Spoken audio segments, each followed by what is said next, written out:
Minha experiência de conversão foi aos 16 para 17 anos. Eu hoje gosto de comparar um pouquinho, ou então usar um pouco até de forma metafórica, a experiência de Jacó, quando ele luta com o anjo. E eu explico por quê. Eu falo que foi uma luta minha com Deus. Eu cresci em um lar católico e tudo mais, mas nunca tive uma experiência com o Evangelho, nunca tive nenhuma experiência sincera e muito profunda com a igreja em si, com o Evangelho, com a experiência religiosa. Na minha adolescência em diante, tinha uma vida como qualquer adolescente mundano comum. Saía com os meus amigos todo final de semana, a gente ia para bares, ia para qualquer lugar que fosse interessante. E desde muito cedo, cerca de 14, 15 anos, já tinha aprendido a fumar, já bebia, já curtia muito os prazeres que o mundo tem a oferecer. Acontece que na experiência ali entre meu círculo de amigos, teve algo que foi interessante. Primeiro isso, todo final de semana a gente terminava ali no sábado o trabalho, ia jogar bola e tudo mais.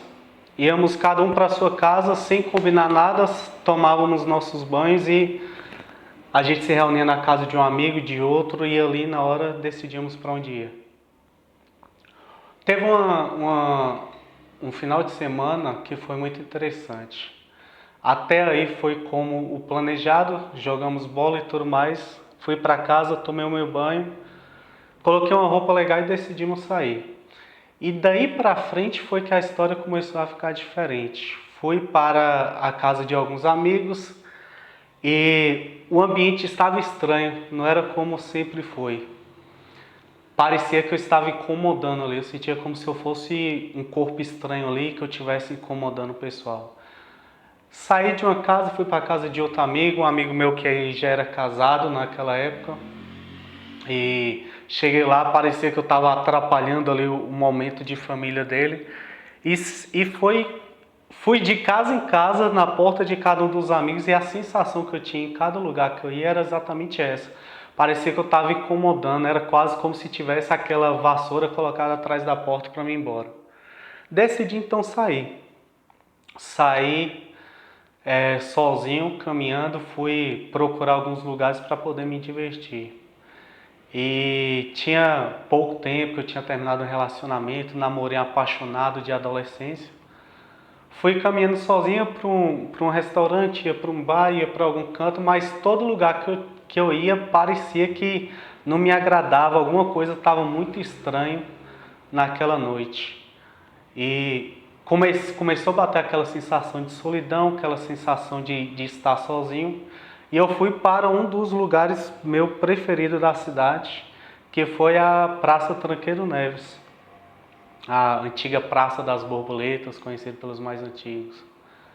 Eu lembro que ali começou essa experiência minha de luta com Deus, de desafio, de olhar para o alto. Eu sentei e tudo isso que acontece eu consigo visualizar perfeitamente. Eu sentei em um banco, aqueles bancos de concreto que tem ali em frente à catedral. Sentado ali, comecei a fumar ali, um cigarro atrás do outro, um cigarro atrás do outro. Naquela época, junto onde é hoje a Receita Federal, tinha um barzinho ali na esquina. Eu comecei a olhar para aquele pessoal que estava naquele bar. Tinha o grupo de amigos ali, sentado, bebendo, se divertindo, dando gargalhadas. E a sensação que eu tive foi uma sensação bem forte de estar sozinho mesmo, me sentir completamente sozinho. Vi aquele povo ali olhando para eles, eu comecei a questionar, falei, velho, o que eu estou fazendo de errado? O que eu fiz de mal para os meus amigos, que eu agora estou aqui sozinho, sem amigos, sem ninguém, e terminava um cigarro, acendia outro em cima da bituca e aquele diálogo interno.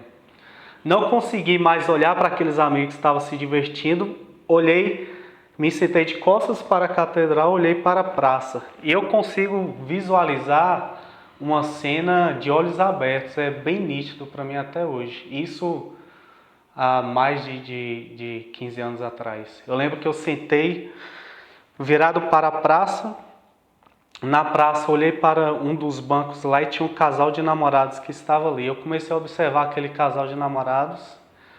Enquanto eu observava eles, aconteceu algo que foi inesperado para mim e foi ali que me pegou mais forte naquele momento.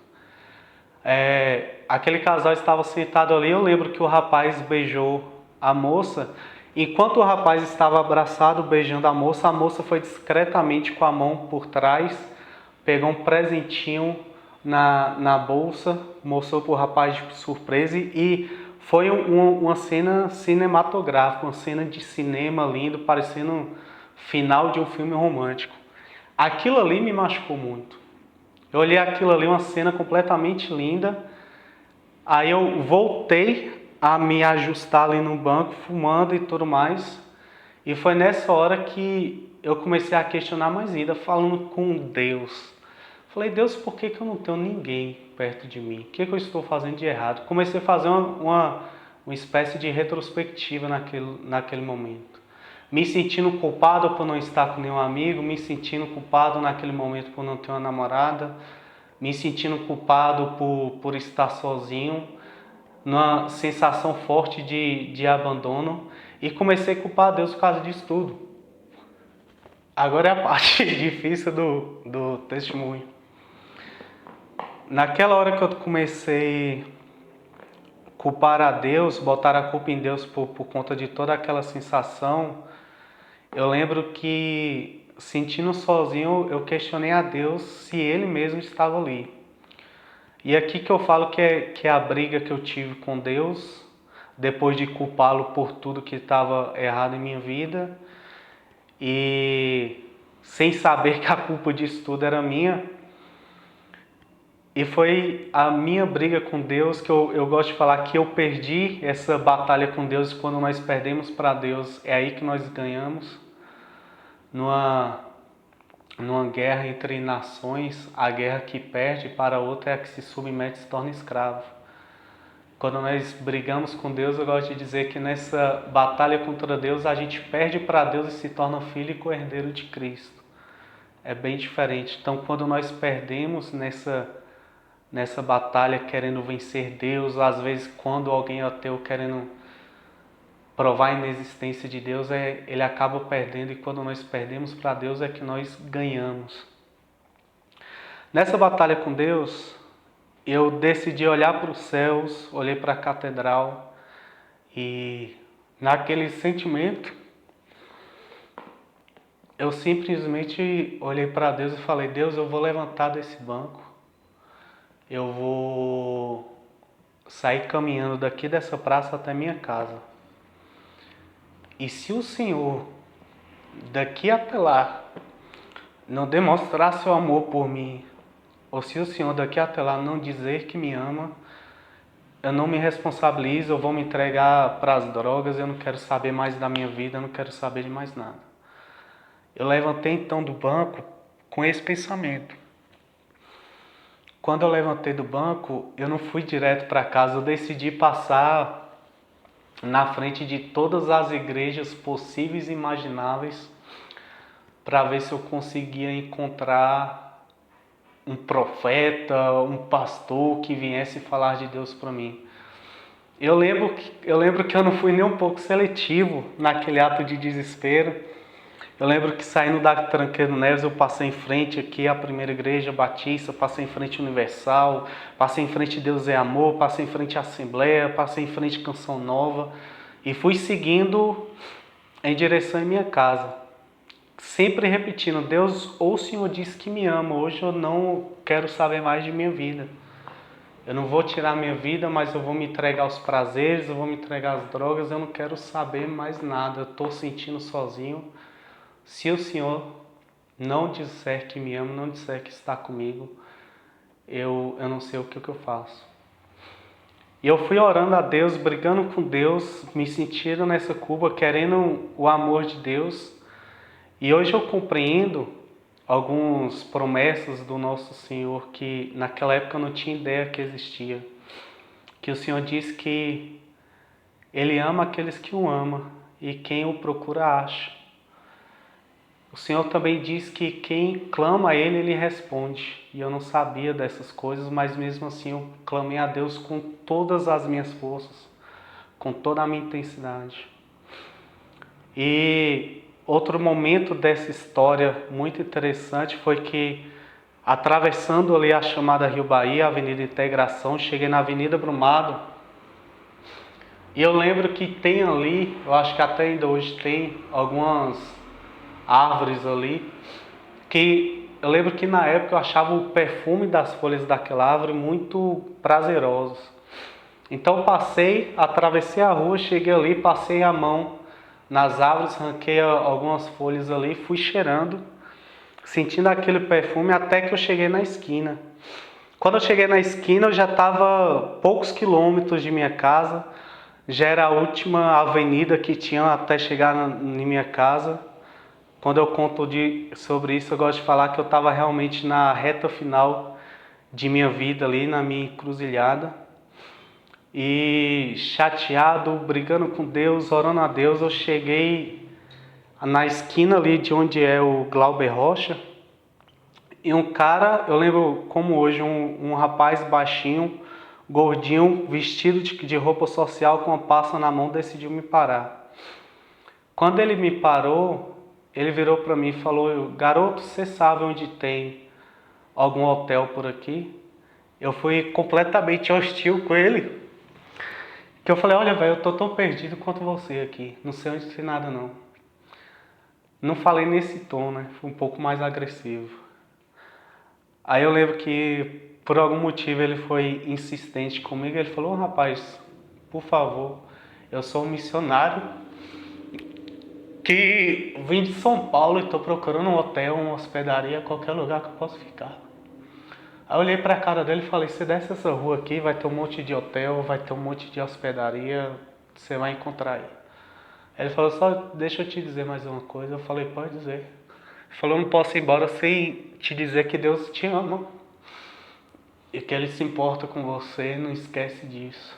Aquilo ali, as palavras que ele disse, Deus te ama, foi o suficiente para me compreender que foi a resposta de Deus para mim. Quando ele falou aquilo, eu não consegui olhar para ele, já virei as costas e fui começando a chorar para casa. E eu lembro que quando eu estava chegando em casa, quando eu cheguei, eu peguei ainda cigarros que eu tinha, isqueiro, fósforo, tudo que eu tinha no meu guarda-roupa, eu fui pegando, enrolei na sacola, joguei no lixo. Corri pro banheiro, tomei um banho, queria me limpar, estava me sentindo imundo, fiz isso tudo chorando. Corri pro quarto e a experiência que eu tive, uma experiência pessoal, é que quando eu corri pro quarto, eu ajoelhei aos pés da cama e comecei a orar. E a sensação que eu tive era mesmo como se tivesse alguém me abraçando ali, eu de joelhos na cama. E naquele momento de joelho, toda aquela sensação de abandono, toda aquela sensação de estar sozinho foi embora ali. Ali eu percebi que eu tinha um divino companheiro em meu caminho. Ali eu percebi que eu tinha um consolador que estaria comigo a partir dali. Ali eu percebi que Deus realmente demonstrou o seu amor por mim, não só por palavras, mas com a sua presença real do meu lado ali. Acontece que, acho que foi no dia seguinte, aconteceu algo muito engraçado. No dia seguinte eu decidi ir para a igreja. Só que, como eu estava ali, tinha um vício em cigarro já, aconteceu algo muito interessante que eu falei: eu vou fumar meu último cigarro antes de ir para a igreja, antes de entregar minha alma para Cristo. E eu saí de casa com esse objetivo, mas eu fui completamente desencorajado a fazer isso. Não tive força, não tive coragem de pedir para ninguém, não tive coragem de comprar, não tive coragem de fazer nada. Quando eu desisti então dessa ideia, eu voltei para casa, tomei meu banho e decidi ir para o culto.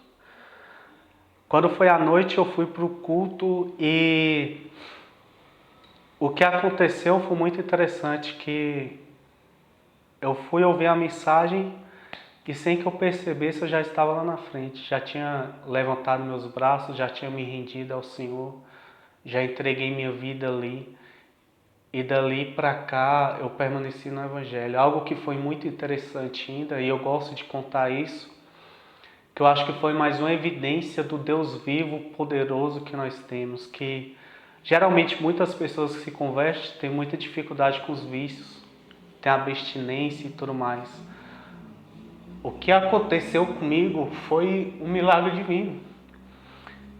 Do dia que eu me converti, que aquele peso terrível saiu de minhas costas, do momento que eu saí da igreja em diante, eu não tive nenhum dia de minha vida uma crise de abstinência, não tive nenhum desejo de fumar novamente, não tive nada. Foi parecido que Deus realmente, com seu poder, colocou sua mão em meu corpo, em minha mente, no meu estado psicológico e limpou, retirou tudo que Ele queria tirar dali. Dali então foi uma caminhada com Cristo.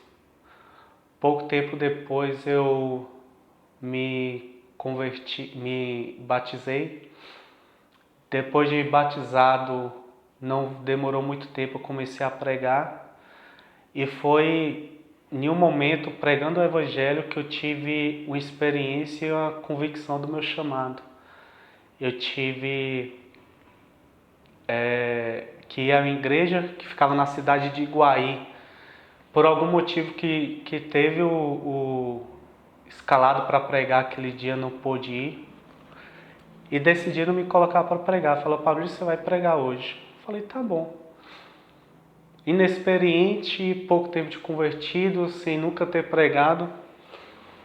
Foi ali em minha mente reunindo os versículos bíblicos que eu tinha. Os irmãos que tomavam conta da congregação ali falaram comigo, Fabrício, faz um sermão de 15 minutos para não ficar difícil para você. Eu falei, tá bom. Esse sermão de 15 minutos durou cerca de 1h30.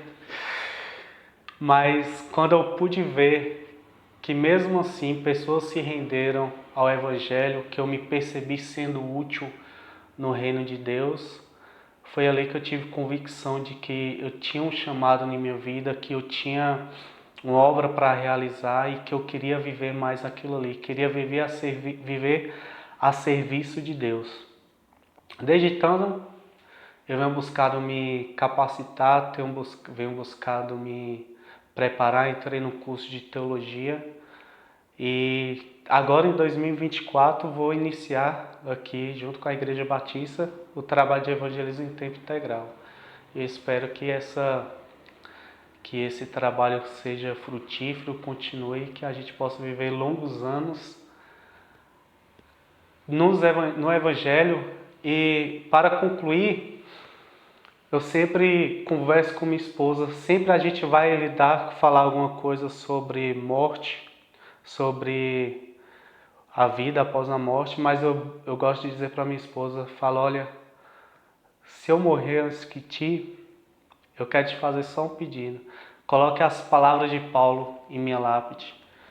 Combati um bom combate, encerrei a carreira e guardei a fé. Eu espero que, quando eu partir desse mundo aqui, que esse possa ser o meu testemunho, o meu legado deixado aqui.